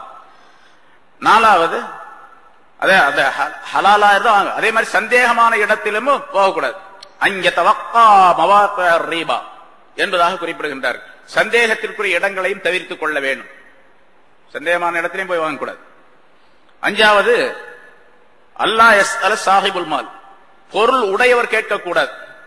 அதாவது யார் ஜகாத்து கொடுக்க தகுதி பெற்றவரா இருக்க அவரிடத்துல போய் ஒரு ஜகாத்து எனக்கு கொடுங்கன்னு கேட்கக்கூடாது. அவரா கொடுத்தா வாங்கிக்கணும். உபைதுல்லாஹ் இப்னு முஆவியா அல்-காலிரி மின் காலிரா கைஸ், ஒரு குடும்பத்தை சேர்ந்த, ஒரு இடத்தை, ஒரு கபீலாவை சேர்ந்த ஒரு மனிதர் உபைதுல்லாஹ் இப்னு முஆவியா என்பவர். அவர் அறிவிக்கிறார், ரசூலுல்லாஹி ஸல்லல்லாஹு அலைஹி வஸல்லம் அவர்கள் சொன்னதாக அறிவித்தார் அப்படின்னு சொல்லிட்டு ஒரு ஹதீஸ் இருக்கு. இதுக்கு அவங்க என்ன சொல்றாங்க, ரொம்ப ஒரு 2-3 வருஷமா ஆராய்ச்சி செஞ்சு இந்த ஹதீஸ் சரியில்லைன்னு கண்டுபிடிச்சிருக்கிறாங்க. 3 வருஷத்துக்கு பின்னால் இமாம்கள் எல்லாம் சேர்ந்து அபூதாவுதுல வரக்கூடிய இந்த அபூதாவுத் என்ற கிரந்தத்தில் வரக்கூடிய இந்த அறிவிப்பை இது சரியானதுதான் அப்படின்னு முடிவு செஞ்சு சொல்லி இருக்கிறாங்க. வருஷம் கொடுக்க வேண்டியது இல்ல அப்படிங்கிறதுக்கு இந்த ஹதீஸ 3 வருஷமா ஆய்வு செய்து இப்ப சமீபத்தில் போன வருஷம் சொல்லி இருக்கிறாங்க. சரியாது தவறு அப்படிங்கறத நம்ம முடிவு பண்ணிக்கணும், விளங்கிக்கணும். அந்த ஹதீஸ் என்ன, சலாசுன் மன் ஃபஅலஹுன்ன ஃபகத் ஸாயிம துஅமல் ஈபால். 3 விஷயம், 3 காரியங்களை செய்த மனிதர் ஈமானுடைய சுவையை ருசித்தவராக ஆவார் என்று ஸல்லல்லாஹு அலைஹி வஸல்லம் சொன்னாங்க. 3 காரியத்தை செஞ்சவர் ஈமானுடைய சுவையை சுவைத்தவராக ஆவார். என்ன காரியம்? முதல் காரியம், மன் அபதல்லாஹ வஹ்தஹு வ அன்னஹு லா இலாஹ இல்லல்லாஹ், அல்லாஹ் ஒருவன் என்பதாக நம்பி அவனை வணங்கியவர். அல்லாஹ் ஒருவன் என்பதாக லா இலாஹ இல்லல்லாஹ்ங்கிற கலிமாவை சொல்லி தௌஹீதை ஏற்றுக்கொண்டு அல்லாஹ்வை வணங்கி அந்த மனிதர் ஈமானுடைய சுவை அவருக்கு வந்துருச்சு. இரண்டாவது, வஅதாம் ஸகாத மாலிஹி தய்யிபத்தன் பிஹா நஃப்ஸுஹு ராஃபிதத்தன் அலைஹி குல்ல ஆம். ஜகாத்துடைய தன்னுடைய பொருளுக்குரிய ஜகாத்தை ஒருவர் கொடுக்கின்றார், மனம் விரும்பியவராக ஏழைகளுக்கு உதவிகரமாக இருக்கும் நிலைமையில் ஒவ்வொரு ஆண்டும் ஒவ்வொரு வருஷமும் ஏழைகளுக்கு உதவியாக அல்லது தனக்கே உதவியாக ஜகாத் கொடுக்கிறது. தனக்கு தானே உதவி, எந்த அமல் செய்தாலும் தனக்கு தான் அது நன்மை வந்து சேரும். தனக்கே உதவியாக மனம் விரும்பி மன மகிழ்ச்சியுடன் தன்னுடைய பொருளுக்குரிய ஜகாத்தை கொடுக்கக்கூடியவர். இரண்டாவது. மூணாவது, வலா யுத்தில் ஹரமத்த வலத் தரனத்த வலல் மரீலத்த வலஷர்தல் லஈமா. அதாவது குறை உள்ள எந்த பிராணிகளுக்கு, ஆடு மாடு ஒட்டகங்களை ஜகாத்து கொடுக்கணும். இப்படி கொடுக்கும்போது குறை உள்ளதை கொடுக்க கூடாது. அல்லது காசு தான் கொடுக்கிறாருன்னு வச்சுங்க, கிழிஞ்ச நோட்டா சேர்த்து வச்சிருக்கிறாருங்க, செல்லாத நோட்டு. கடைக்கு கொண்டு போனாரு, அங்க போனாரு, இங்க போனாரு, எங்கேயுமே செல்லல, எல்லாத்தையும் சேர்த்து வச்சிருக்காரு. ரமலான் மாசம் வந்து அந்த நோட்டை போறோம் ஜகாத்து கொடுக்கிறாரு, செல்லாத நோட்டா கொடுத்துடுறாரு. அது மாதிரி வீணா போனதெல்லாம் கொடுக்கிறது ஜகாத், அதையும் கொடுக்கல. அப்படி கொடுக்காம இருந்தவர் ஈமானுடைய சுவையை பெற்றுக் கொண்டவராக ஆவார். அடுத்த வேற விஷயங்கள்லாம் ரசூலுல்லாஹி ஸல்லல்லாஹு அலைஹி வஸல்லம் அந்த ஹதீஸ்ல சொல்றாங்க. அதாவது ஜகாத்தை வசூலிக்க போகக்கூடிய அந்த ஆமில் அப்படின்னு சொன்ன பாருங்க, அவர் வசூலிக்க போகக்கூடிய நேரத்தில் யார்கிட்ட இருந்து ஜகாத் தொகையை வசூலிக்கின்றாரோ அல்லது அந்த கால்நடைகளை வசூலிக்கணும், ஆடு மாடு ஒட்டங்களை வசூலிக்கின்றாரோ, அவர் என்ன பண்ண, ரொம்ப தரம் குறைந்த பொருளையும் வாங்கக்கூடாது, ரொம்ப உயர்ந்த பொருளையும் எடுக்கக்கூடாது, நடுத்தரமான பொருளை வாங்கிட்டு வரும் என்று ரசூலுல்லாஹி ஸல்லல்லாஹு அலைஹி வஸல்லம் சொல்லுகின்றார்கள். சரி, இப்ப இந்த ஹதீஸ்ல இரண்டாவது பாயிண்ட், மூணு விஷயத்தை செய்தவர் ஈமானுடைய சுவையை சுவைத்தவராக ஆவார் அப்படின்னு சொன்னாங்க. அதுல இரண்டாவது விஷயம், ஒவ்வொரு வருஷமும் ஜகாத்து கொடுத்தவர் அப்படின்னு சொல்றாங்க. ஒவ்வொரு வருஷம்னே இருக்குது. இப்ப என்ன சொல்லுவாங்கன்னு கேட்டா, இந்த ஹதீஸ் சரியில்லைன்னு சொல்லிட்டு போயிடுவாங்க, அவ்வளவுதான். நமக்கு அதெல்லாம் பிரச்சனை இல்ல, அவங்களுடைய எதை காதுல போட்டுக்க வேண்டிய அவசியமே இல்லை. ஒவ்வொரு வருஷம் ஜகாத்து கொடுக்கணும் அப்படிங்கிறதுக்கு இந்த ஹதீஸ் ஆதார். பிறகு இன்னொரு ஹதீஸ் ரசூலுல்லாஹி ஸல்லல்லாஹு அலைஹி வஸல்லம் முதல்ல சொன்னான், லைஸ ஃபீ மாலின் ஜகாத்துன் ஹத்தா யஹூல அலைஹில் ஹவுல். ஒரு வருஷம் ஒரு பொருளின் மீது சுழன்று வரும் வரைக்கும் அந்த பொருளின் மீது ஜகாத்து கடமை இல்லை என்பதாக சொல்லுகின்றார். இன்னொரு ஹதீஸ்ல லா தஜிபு ஃபீ மாலின் ஜகாத்துன் ஹத்தா யஹூல அலைஹில் ஹவுல். ஒரு வருஷம் சுழன்று வரும் வரைக்கும் எந்த பொருளிலும் ஜகாத்து வாஜிப் இல்லை, கடமை இல்லை என்பதாக சொல்லுகின்றார்கள். எப்படி நிறைய விஷயங்கள் இருக்கு. அஸ்ஸதகத்து ஃபீ குல்லி ஆமின். தர்மம் என்பது, தர்மம்னா இந்த இடத்துல சதகாங்கிறது ஜகாத்தை குறிக்கும். ஏன்னா குர்ஆன்லயே அல்லாஹ் தஆலா ஜகாத்துடைய அந்த ஆயத்துல போன வாரம் சொன்னா, அதுக்கு முதல் வாரம் சொன்ன ஆயத்துல இன்னம சதகாத், சதகா என்ற வார்த்தை தான் பயன்படுத்தினான் ஜகாத்துக்கு இந்த இடத்துல. ஏன்னு கேட்டா, இமாம்கள் ஆய்வு செய்து ரசூலுல்லாஹி ஸல்லல்லாஹு அலைஹி வஸல்லம் ஹதீஸ்களை வைத்து ஆய்வு செய்து சஹாபாக்கள் அதற்கு என்ன விளக்கங்கள் சொல்லி இருக்கின்றார்கள் அதை வைத்து அந்த இடத்துல சதகா என்பது ஜகாத்து தான் என்பதாக முடிவு செய்திருக்காங்க. யார் ஒருவரும், எந்த ஒரு மனிதரும், எந்த ஒரு இமாமும் அதற்கு மாற்றமான கருத்தை சொல்லவே இல்லை. இது உபரியான சதகா, தர்மம் அப்படின்னு சொல்லு, ஜகாத்து வாஜிபா கடமையான ஜகாத். அந்த ஜகாத்தை 7-8 நபர்களுக்கு கொடுக்க வேண்டும் என்று அல்லாஹ் தஆலா சொன்னார். அதனால சதகா என்பது ஒவ்வொரு வருஷமும் கொடுக்கப்பட வேண்டியது என்பதாக குறிப்பிடுகின்றார்கள். இமாம் மாலிக் ரஹ்மத்துல்லாஹி அலைஹி அவர்கள் இந்த ஹால அலைஹில் ஹவுல் என்ற இந்த ஹதீஸை வைத்து சொல்லும் பொழுது, லா ஜகாத்த ஃபீஹா, அதாவது ஒரு மனிதரிடத்தில் 20 திர்ஹங்கள் இருக்கின்றன என்று வைத்துக் கொண்டால் அதிலிருந்து ஒரு திர்ஹம் கொடுக்கணும், அரை திர்ஹம் கொடுக்கணும் அப்படின்னு சொல்லுவாங்க. அதாவது 40ல் 1 கொடுக்கணும் அப்படின்ட்டு. சும்ம லா ஜகாத்த ஃபீஹா ஹத்தா யஹூல அலைஹில் ஹவுல் மின் யௌமின் ஸுக்கியத். ஒரு தெளிவான வாசகத்தை குறிப்பிடுகின்றார்கள். ஜகாத்து கொடுக்கப்பட்ட நாளில் இருந்து, ஜகாத்து கொடுக்கப்பட்ட நாளில் இருந்து ஒரு ஆண்டு அந்த பொருளின் மீது சுழன்று வருகின்ற வரைக்கும் அந்த பொருளுக்கு ஜகாத்து கிடையாது. தெளிவா சொல்றாங்க. ஜகாத்து கொடுக்கப்பட்ட நாளில் இருந்து ஒரு வருஷம் வர்ற வரைக்கும், அப்ப அடுத்த வருஷம் தான் அந்த பொருளுக்கு ஜகாத்து வாஜிபு என்பதை தெளிவாக சொல்லி காட்டுகின்றார். லா துஅத்தா ஜகாத்துன் கப்ல ஹுலூலில் ஹவுல். ஒரு வருஷம் சுழன்று வரும் வரைக்கும் ஜகாத் என்பது நிறைவேற்றப்பட மாட்டாது அப்படின்னு ஒரு ஹதீஸ். இன்னொரு ஹதீஸ் இப்னு உமர் ரலியல்லாஹு தஆலா அன்ஹு சொல்லுவது, மனிஸ்தஃபாத மாலன் ஃபலா ஜகாத ஃபீஹி ஹத்தா யஹூல அலைஹில் ஹவுல். எவர் ஒருவர் பொருளை சம்பாதித்து தன் வசத்தில் வைத்துக் கொண்டிருக்கின்றாரோ அவர், அதற்கு ஒரு வருஷம் பூர்த்தியாகும் வரைக்கும் ஜகாத் அதற்கு கிடையாது அப்படின்னு சொல்றாங்க. அதற்கு உஸ்மான் ரலியல்லாஹு தஆலா அன்ஹு என்ன சொன்னாங்கன்னு கேட்டா, இதுல ரசூலுல்லாஹி ஸல்லல்லாஹு அலைஹி வஸல்லம் உடைய காலம் வரைக்கும் ஜக்காத்தை வசூல் பண்றதுக்காண்டி ஆளை அனுப்பி வசூல் பண்ணிட்டு இருந்தாங்க. ரசூலுல்லாஹி ஸல்லல்லாஹு அலைஹி வஸல்லம் மௌத்தானாங்க. இறந்த பின்னால ஹஜ்ரத் அபூபக்கர் சித்திக் ரலியல்லாஹு தஆலா அன்ஹு அவருடைய காலத்துல, அவருடைய ஆட்சியில முதல் வருஷம் ஜக்காத்தை வசூல் செய்வதற்காக ஆள் அனுப்புனாங்க. பல பேர் என்ன பண்ணாங்க, ஜக்காத் கொடுக்க மாட்டேன்னாங்க. இது ரசூலுல்லாஹ் இருக்கிற வரைக்கும் தான் நாங்க தருவோம். அப்ப போயிட்டாங்க, அதுக்கு பின்னால் நாங்க தருவோம். ஏன்னா அல்லாஹ் தஆலா குஸ் மின் அம்வாலிஹிம் ஸதகத்தன் துத்ஹிர்ஹும் என்று அல்லாஹ் தஆலா சொல்லுகின்றான். ரசூலுல்லாஹ்வை பார்த்து சதகாவை நீங்க வசூல் பண்ணுங்க அப்படின்னு அல்லாஹ் சொல்றான். அதனால எல்லா மனிதருக்கும் சொல்லல, அத ரசூலுல்லாஹ்வுக்கு மட்டும்தான் அந்த குஸ் என்ற வார்த்தையை பயன்படுத்துகின்றான். அதனால உங்கள்ட்ட எல்லாம் கொடுக்க வேண்டிய அவசியம் இல்லை அப்படின்னாங்க. இன்னும் சில பேர் சொன்னாங்க, நாங்க என்ன பண்ணுவோம் கேட்டா ஜக்காத்து கொடுப்போம், ஆனா நாங்க எப்படி விரும்புறோமோ அப்படித்தான் கொடுப்போம், நீங்க பாட்டுக்கு உங்க இஷ்டத்துக்கு கேட்க கூடாது அப்படின்லாம் சொன்னாங்க. இன்னும் சில பேர் வேறு விதமான தவறான கருத்துக்களை எல்லாம் சொன்னாங்க. சில பேர் சொன்னாங்க,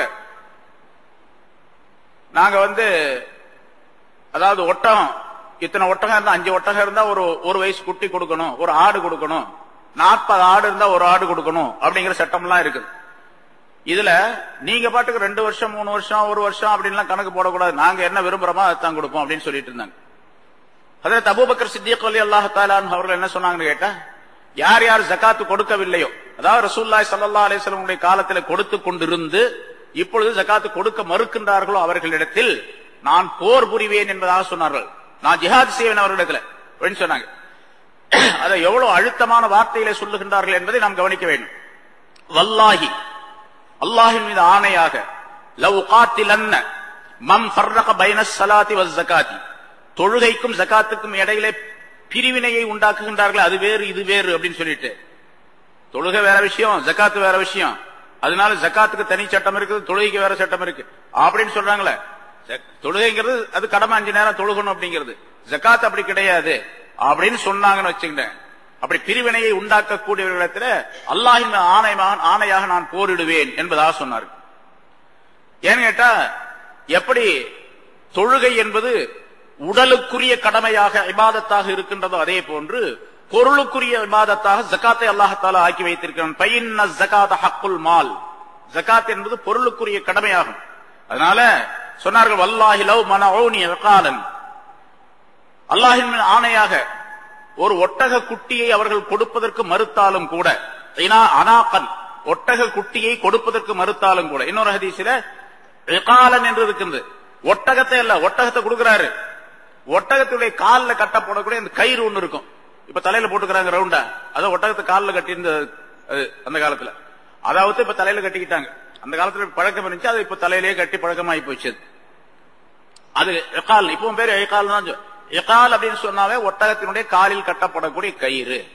ஒருத்தர் ஒட்டகத்தை கொடுத்துறாரு, கைத்தை மட்டும் எடுத்து வச்சுக்கிறார் என்று இருந்தால், கயிறு எல்லாம் கொடுக்க முடியாதுங்க, ஒட்டகத்தை மட்டும் எடுத்துட்டு போங்க அப்படின்னு சொல்றாருன்னு வச்சுங்க, அவரிடத்தில் நான் போர் புரிவேன். கொடுக்கலனா ஒட்டகம் கொடுக்கும்போது கயிறும் சேர்த்தான் கொடுக்கணும் அப்படின்னு சொன்னாங்க. லல்லாஹி லவ் மனஊனி இகாலன் கானூ யுஅத்தூனஹு இலா ரசூலில்லாஹி ஸல்லல்லாஹு அலைஹி வஸல்லம் லகாத்தல்துஹும் அலா மன்ஹி. ரசூலுல்லாஹி ஸல்லல்லாஹு அலைஹி வஸல்லம் அவர்களிடத்தில் கொடுத்து கொண்டிருந்த ஒரு ஒட்டகம் கட்டக்கூடிய அந்த கயிற்றை கொடுக்க மறுத்தாலும் அவர்களிடத்திலும் நான் போரிடுவேன், அவர்கள் மறுத்ததற்காக என்பதாக குறிப்பிடுகின்றார். ஒட்டக குட்டி அப்படின்னு ஒரு அறிவிப்பு, ஒட்டக காலிலே கட்டக்கூடிய கயிறு என்பது மற்றொரு அறிவிப்பு. ரெண்டிலையும் சொல்றாங்க ரசூலுல்லாஹி ஸல்லல்லாஹு அலைஹி வஸல்லம். இன்னொரு ஹதீஸ்ல வருஷம் கொடுக்கறதுக்கு இதெல்லாம் ஆதாரம். ஏன்னா வருஷம் ரசூலுல்லாஹி ஸல்லல்லாஹு அலைஹி வஸல்லம் காலத்துல கொடுத்து கொண்டிருந்த பொருளை இப்ப கொடுக்காவிட்டால் அப்படின்னு சொன்னா போன வருஷம் கொடுத்திருக்காங்க, இந்த வருஷம் கொடுக்க மறுக்கிறாங்க அப்படின்னு அர்த்தம். தெளிவாக சொல்லப்பட்டிருக்கு. தெளிவாக சொல்லப்பட்ட இந்த ஹதீஸிய மறுக்கிறான் அப்படின்னு சொன்னா அவன் யாரு? காஃபிர்னு அர்த்தம், அவன் முஸ்லிமே அல்ல. நான் சொல்றது எல்லா இடத்துலயும் எல்லாரும் விளங்கிக் கொள்ள வேண்டும். குர்ஆனை மறுத்தாலும் காஃபிர் தான், ஹதீஸை மறுத்தாலும் காஃபிர் தான். ஹதீஸை ஒட்டுமொத்தமா மறுக்கிறான்னு வச்சுங்க, அவன் காஃபிர் தான். தெளிவான ஹதீஸை மறுக்கிறான் அப்படின்னு சொன்னா அவன் முஸ்லீமாக எப்படி இருக்க முடியும், மூமினா எப்படி இருக்க முடியும்? பேருக்கு சட்டை போட்டுக்கிறான், தொப்பி போட்டுக்கிறான், எல்லாம் போட்டுக்கிறான், ஹதீஸ் எல்லாம் சொல்லுவான், பயான் எல்லாம் செய்வாங்க, எல்லாம் செய்வாங்க, ஆனா அவன் காஃபிர். இன்னொரு ஹதீஸ்ல ரசூலுல்லாஹி ஸல்லல்லாஹு அலைஹி வஸல்லம் மன் உல்லிய யதீமன் லஹு மாலுன், ஒரு மனிதர் ஒரு யதீமான அனாதை குழந்தைக்கு பொறுப்பேற்றுக் கொண்டிருக்கின்றார், அனாதைகளை பராமரித்துக் கொண்டிருக்கின்றார். அவர் அந்த அனாதைக்கு கொஞ்சம் சொத்து இருக்குது, அனாதை குழந்தைக்கு கொஞ்சம் சொத்து இருக்குது, அந்த சொத்தையும் அவர் பராமரித்துக் கொண்டிருக்கின்றார். இப்ப அனாதை குழந்தையாக இருக்கும்போது அவருக்கு சொத்து இருந்துச்சுன்னா அந்த சொத்துல இருந்து ஜகாத்து கொடுக்கணும். இமாம் ஷாஃபி ரஹ்மத்துல்லாஹி அலைஹி சட்டம் சொன்னோம், குழந்தையா இருந்தாலும் ஜகாத்து கொடுக்கணும்னு சொன்னோம். இப்ப இதை வச்சுதான் அவங்க ஜகாத் கொடுக்கணும் அப்படின்னு வேற சொல்றாங்க. ஏன்னா ஸல்லல்லாஹு அலைஹி வஸல்லம் இப்படித்தான் சொன்னாங்க, அனாதை குழந்தையை பராமரிக்கக்கூடியவர் அந்த சொத்துக்கு ஜகாத்தை நிறைவேற்ற வேண்டும், அந்த குழந்தையுடைய ஜகாத்துக்கு சொத்துக்கு. அப்படி ஒரு குழந்தைக்கு ஜகாத்து பொருள் இருந்துச்சு, அதுக்கு ஜகாத்து கொடுக்கக்கூடிய ஒரு மனிதர் என்ன செய்யணும் கேட்டா, இப்படி சொல்றாங்க, மன் உல்லி யத்தீமன் லஹு மால்.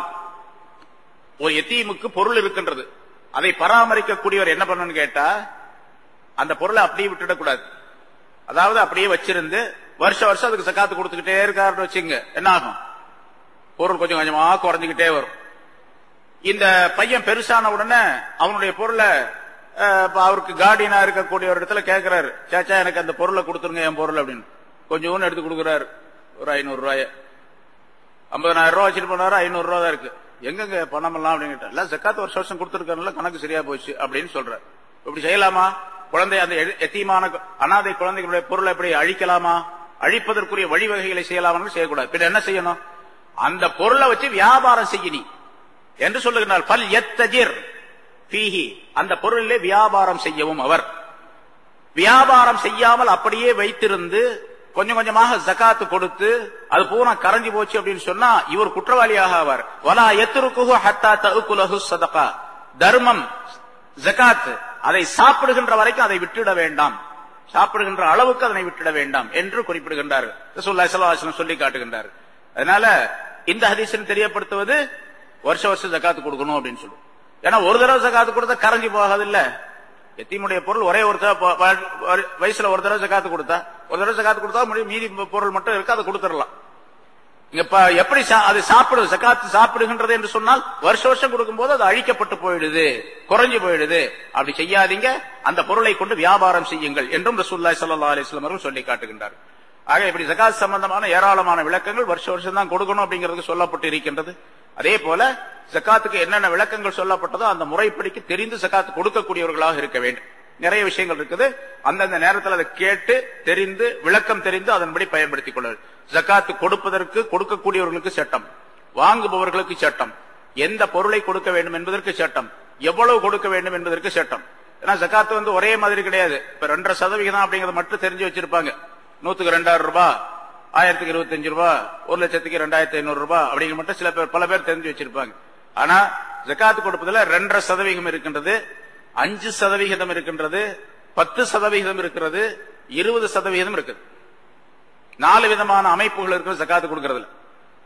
2.5% அப்படிங்கிறது வெள்ளி தங்கம் அல்லது செலாவணி, இந்த பொருள்கள் காசு பணங்கள் வியாபார சரக்குகள், இதுக்கெல்லாம் 40ல் 1 2.5%. வெள்ளி இருந்துச்சு, தங்கம் இருந்துச்சு, அதுல அளவெல்லாம் இருக்கு. வெள்ளிக்கு எவ்வளவு அளவு, தங்கத்துக்கு எவ்வளவு அளவு நான் சொன்னேன் எல்லாத்தையும். இந்த அளவு இருந்துச்சு அப்படின்னு சொன்னா அதுக்கு 2.5%. அதே மாதிரி வியாபார சரக்குகள் கடை இருக்குது, எந்த கடையா இருந்தாலும் சரி, எந்த வியாபார சரக்குகளா இருந்தாலும் சரி, எல்லாத்துக்குமே 2.5% கொடுக்கணும். சரி, 5% அப்படிங்கிறது 10% அப்படிங்கிறது விளைச்சல், வயல்களிலே நிலங்களிலே விளைந்து வரக்கூடிய பொருள்களுக்கு, நெல்லு, கோதுமை, மற்ற காய்கறிகள், தானியங்கள், பழங்கள், எதுவாக இருந்தாலும் சரி, பூக்களாக இருந்தாலும் சரி, நிலத்திலிருந்து விளையக்கூடிய விளை பொருள்கள் இருக்கு பாருங்க, விவசாய விளை பொருட்கள், அதுக்கு 2 விதமான ஜகாத் இருக்குது. 10ல் 1, 5ல் 1. அதான் 5%, 10% அப்படின்னு சொல்லப்படும். சரி, 10 எது 5 எது அப்படின்னு கேட்டா, ஒரு நிலத்துக்கு நிலம் வச்சிருக்கிறோம், ஒரு 5-10 ஏக்கர் நிலம் இருக்குன்னு வச்சுங்க, அதுக்கு தண்ணீர் பாய்ச்சுவது, பாசன வசதிகள் செய்வது, அதுக்கு கிணறு தோண்டி அதுல இருந்து போர் போட்டு மிஷின் எல்லாம் போட்டு ஆளுகளை வச்சு தண்ணி இறைச்சு அதன் மூலமாக பாசன வசதிகள் செய்து அதுல இருந்து பொருள்கள் விளையுது, நெல்லோ தானியங்களோ அல்லது பழங்களோ. இது அதே மாதிரி தென்னந்தோப்பு இருக்கு, தென்னை மரம் இருக்குது, நிறைய தேங்காய்கள்லாம் வருது, மாந்தோப்பு இருக்கு, நிறைய மாங்காய்கள்லாம் வருது, அப்படி இவருக்கு கிடைக்குது அப்படின்னு சொன்னா, இந்த நிலங்களுக்கு சிரமப்பட்டு செலவு செய்து சிரமப்பட்டு தண்ணீர் பாய்ச்சக்கூடிய நிலமாக இருந்தால் அதுல 5ல் 1. 100 கிலோ விளைஞ்சுன்னா 5 கிலோ ஜகாத்து கொடுத்துடணும். 100 கிலோ விளைஞ்சால் 5 கிலோ ஜகாத்து கொடுத்துடணும். சரி, இப்படி இல்ல நிலம், அது வானம் பார்த்த பூமியா இருக்குது, அதாவது இவர் செலவு செய்யாமலே சிரமப்படாமலே தண்ணி வருது, மழை பெஞ்சு தண்ணி வருது, பாசன வசதி இருக்குது, அதனால தண்ணி ஆட்டோமேட்டிக்கா தண்ணி வருது. கொஞ்சம் லேசான ஒரு உழைப்பு செஞ்சா போதும், தண்ணி அதுக்கு பாட்டுக்கு வருது. இவர் செலவோ சிரமம் அதிகமான சிரமங்களோ கிடையாது என்று இருந்தால் அதுல விளையறதுல 10ல் 1 கொடுக்கணும். 10ல் 1. 100 கிலோ விளைஞ்சுன்னு சொன்னா 10 கிலோ ஜகாத் கொடுக்கணும். இந்த நிலத்தில் விளையக்கூடிய 5% அல்லது 10% கொடுக்கப்படக்கூடிய இந்த ஜகாத்துடைய இதற்கு பாருங்க, இந்த சட்டம் இது வருஷம் அப்படிங்கல, அதாவது ஒரு வருஷம் கழியணும் அப்படின்னு சொன்ன பாருங்க. இந்த பொருளுக்கு கிடைச்சதுல இருந்து ஒரு வருஷம் போகணும் அப்படின்னு சொல்லிட்டு அந்த சட்டம் இது கிடையாது. எப்ப விளையுதோ அப்ப கொடுக்கணும். எப்ப விளையுதோ அப்ப கொடுக்கணும். வஆது ஹக்கஹு யௌம ஹஸாதிஹி. இதை அல்லாஹ் தஆலா குர்ஆன்ல சொல்றான். சூரத்துல் அன்ஆம்ல குர்ஆன்ல அல்லாஹ் தஆலா சொல்லி தருகின்றார். வஆது ஹக்கஹு யௌம ஹஸாதிஹி. சூரத்துல் அன்ஆமுடைய ஆயத்துல விளக்கம் சொல்லி இருக்கிறோம் முன்னால். அறுவடை செய்த நாளிலே அதற்குரிய கடமையை நிறைவேற்றுங்கள் என்று அல்லாஹ் தஆலா குறிப்பிடுகின்றார். அதனால எப்ப விளைஞ்சாலும் சரி, ஒரு வருஷத்துக்கு 2 தடவை விளையுது அல்லது 3 தடவை 3 போகம் விளையுது, விளையக்கூடிய நேரங்களில் எல்லாம் 10%, 5% நிலத்தை பொறுத்து அதனுடைய அமைப்பை பொறுத்து 10 அல்லது 5 கொடுக்கப்பட வேண்டும். ஒரு தென்னந்தோப்பு இருக்குது, ஒரு வருஷத்துல 4 தடவை காய் வெட்டுறார் அப்படின்னு வச்சுங்க, தேங்காய் வெட்டுறார். ஒவ்வொரு தடவைக்கும் 1 லட்சம் தேங்காய் விழுகுது அப்படின்னு சொன்னா 2500 தேங்காய் ஒரு தடவை கொடுத்துடணும். அல்லது குறை காசை கொடுத்தாலும் சரி, ஓகே கொடு. சரி, இப்படி சட்டங்கள்.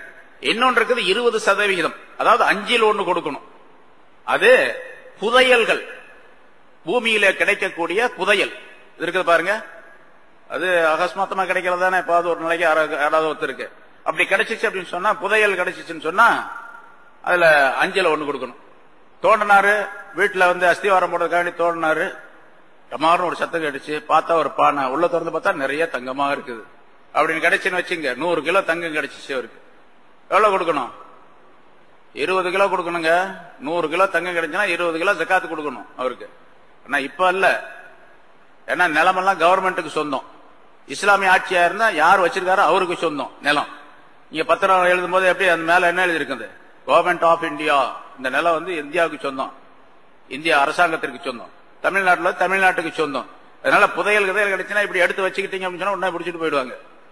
உடனே அறிவிப்பு செஞ்ச உடனே சொல்லிடணும், யாருக்கு சொல்ல வேணுமோ, போலீஸ்லயோ அல்லது அரசாங்க அதிகாரிகளிடத்திலயோ, இந்த மாதிரி நான் ஒரு நிலம் தோண்டினேன், ஒரு சட்டி கிடைச்சிச்சு, பானை கிடைச்சு, அதுக்குள்ள பார்த்தேன் தங்கம் கிடைச்சு, இந்தாங்க அப்படின்னு கொடுத்துடணும். அவர் பார்த்து ஏதாச்சும் காசு கொடுத்தாருன்னா வாங்கிக்க வேண்டியது, நமக்கு சொந்தமானது அல்லது.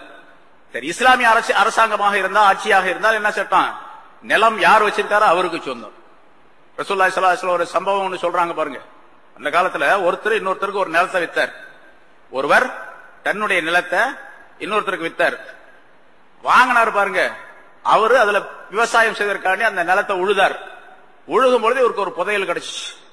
அதுல ஒரு புதையல் இருந்துச்சு, பெரிய புதையல். இது நடந்த சம்பவத்தை ரசூலுல்லாஹி ஸல்லல்லாஹு அலைஹி வஸல்லம் சொல்லி காட்டுறாங்க. அந்த காலத்துல நடந்த, முன்காலத்தில் நடந்த புதையல் கிடைச்சிச்சு. அந்த புதையலை எடுத்துக்கொண்டு போய், பெரும் பணம் அது என்னன்னு சொல்லல, பெரும் புதையல். அதை எடுத்துக்கொண்டு போய் யார் நிலம் வித்தாரு பாருங்க, அவர்கிட்ட கொண்டு போய் கொடுத்தாரு. இப்ப கொடுப்போமா நம்ம? சொல்லவே மாட்டோம். அதை கொண்டு போய் கொடுத்தாரு அவர். இந்தாங்க உங்க நிலத்துல இது இருந்துச்சு, இதை வச்சுங்க அப்படின்ட்டு. நான் வாங்க முடியாது, அது உனக்குத்தான் அப்படின்னு. இல்ல நான் நிலம் மட்டும்தான் உங்கள்கிட்ட வாங்கினேன், புதையெல்லாம் சேர்த்து வாங்கல, அதனால புதையல் உங்களுக்கு சேர்ந்ததை நீங்க வச்சுங்க. அதெல்லாம் முடியாது, நான் எல்லாத்தையும் சேர்த்து தான் வித்தேன், எனக்கு உள்ள இருக்கிறதெல்லாம் தெரியாது, அதனால நான் உனக்கு வித்துட்டேன், நீங்க தான் வச்சுக்கணும் அப்படின்னு. 2 பேரும் நீங்க தான் இல்ல நீங்க தான், 2 பேரும் சண்டை போட்டுக்கிறாங்க. அவர் வாங்க மாட்டேங்கிறாரு, இவர் விட மாட்டேங்கிறாரு. எப்படியாவது நீங்க வாங்கித்தான். இல்ல நான் வாங்க முடியாது, நீங்களே வச்சுங்க. 2 பேரும் சேர்ந்து நீதிபதி கிட்ட போனாங்க. கோர்ட்டுக்கு போய் நீதிபதி ஒருத்தர் இருந்தார், காசி, பெரிய காசி ஒருத்தர் இருந்தார். அவர்கிட்ட போய் ரிப்போர்ட் பண்ணாங்க, இந்த மாதிரி ஆச்சு அப்படின்னு சொல்லிட்டு. அவர் பார்த்தாரு, அவர்கிட்ட கேட்டாரு, யார் நிலம் வித்தாரு பாருங்க, அவர்கிட்ட கேட்டாரு, உங்களுக்கு பிள்ளைங்க இருக்குதா அப்படின்னு. ஆமா, ஒரு பையன், ஆம்பளை பையன் இருக்கிறான், கல்யாணம் ஆயிடுச்சா? கல்யாணம் ஆகிற வயசு தான், இன்னும் ஆகல. உங்களுக்கு பிள்ளை இருக்கா? ஆமா, ஒரு பொண்ணு இருக்கு, கல்யாணம் ஆகிற வயசு தான் அப்படின்னு. அந்த பொண்ணு அந்த கல்யாணம் பண்ணி கொடுத்து அந்த புதையில அந்த பொண்ணுக்கு சீதனமாக கொடுத்துரு அப்படின்னாரு. யார் இந்த நிலம் இது பண்ணாருங்க? அவருக்கு பொண்ணு இருக்குது, புதையில எடுத்தவர், வாங்கினவருக்கு. அதனால அந்த பணத்தை, அந்த காசை என்ன பண்ணு, அந்த பெண்ணுக்கு சீதனமாக கொடுத்தா அது பொருள் அவங்க வீட்டுக்கு போய் சேர்ந்துடும் அப்படின்னு சொல்லி சொன்னார், தீர்ப்பு சொன்னார் என்பதாக ரசூலுல்லாஹி ஸல்லல்லாஹு அலைஹி வஸல்லம் அவர்கள் சொல்லி காட்டுகின்றார்கள். சரி, இப்படி புதையல் கிடைச்சிச்சுன்னு சொன்னா அதுல 20ல் 1, 20% கொடுக்கணும். 5 பாகத்துல 5ல் 1 கொடுக்கணும். 100 கிலோ தங்கம் கிடைச்சா 5 கிலோ கொடுத்துரும். இப்படி ஜகாத்து கொடுப்பதற்கு 2.5% தான் அப்படின்னு இருக்க கூடாது. அது நிறைய விஷயங்கள் இருக்கு. இன்ஷா அல்லாஹ் அது சம்பந்தமாக ஜகாத் கொடுக்கக்கூடியவர்கள் எந்தெந்த பொருளை கொடுக்கின்றீர்களோ அதை சட்டத்தை தெரிந்து கொடுக்க வேண்டும். ஜகாத்துடைய சட்டங்கள் ஏராளமாக இருக்கின்றன. அந்த நேரத்தில் நல்ல ஆலிம்களிடத்துல ஏன்னா சில பேர் போய் யாராவது ஒரு ஆலிம் ஷாட் கேட்டுறாரு, எல்லா ஆலிம் ஷாட் தான் சொல்லிட்டு ஒரு ஆலிம் ஷாட் கேட்டுறாரு. நிறைய தவறான கருத்துக்கள்லாம் எழுதி கொடுத்து விட்டுறாங்க. நிறைய என்கிட்ட வந்திருக்கிறது மாதிரி. ஒருத்தர் எழுதி கொடுத்தாரு வருது, அதாவது காபிர்களுக்கும் ஜகாத்து கொடுக்கலாம் அப்படின்னு சொல்லிட்டு எழுதி கொடுத்து விடுறாரு. அவங்க எல்லாம் ஏழையா இருக்கிறாங்க, அல்லது ஒரு காபிரான ஒரு பெரிய கும்பல் இருக்கு, ஒரு கிராமம் இருக்குது, பூரா காபிர்களாக இருக்கிறாங்க. ஜகாத்துடைய பொருள் எல்லாம் வசூல் பண்ணிட்டு போய் ஒரு 50 லட்சம் ரூபாய் கொண்டு போய் அந்த கிராமத்தில் இருக்கக்கூடிய 1000 பேத்துக்கு கொடுத்து பங்கு போட்டு கொடுத்து அவங்கள மனம் மகிழ செய்து அவங்களுக்கு இந்த மாதிரி முஸ்லீம்கள் எல்லாம் பாருங்க நிறைய காசு கொடுக்கறாங்க, அதனால நம்ம இஸ்லாத்துல சேர்ந்தா காசு நிறைய கிடைக்கும் அப்படின்னு சொல்லிட்டு அவங்க இஸ்லாத்துக்கு வர்றதுக்குள்ள ஒரு வாய்ப்பு கிடைக்கும், அதனால அந்த மாதிரி செய்யலாம், காபிர்களுக்கு ஜகாத்து கொடுக்கலாம் அப்படின்னு எழுதி கொடுத்து விட்டுருக்காரு. ஒருத்தர் கேட்டாரு, கேட்ட கேள்விக்கு அவர் பதில் அப்படி எழுதி கொடுத்துட்டு இருக்காரு. அது தவறு. காபிர்களுக்கு ஜகாத்து கொடுக்கவே கூடாது, எந்த காரணத்தை கொண்டும் கொடுக்க கூடாது. ஜகாத்து வாங்குவதற்கு தவிர போன வாரம் சொன்னா முஸ்லிம்களாகத்தான் இருக்க வேண்டும், காபிராக இருக்கக்கூடாது என்பது சட்டம். சட்டங்கள் நிறைய இருக்குன்னு கேட்டு தெரிந்து அதன்படி அமல் செய்ய வேண்டும். அத்தகைய நல்ல பண்புகளை எல்லா தலமும் அனைவருக்கும் தந்தருள்வானாக.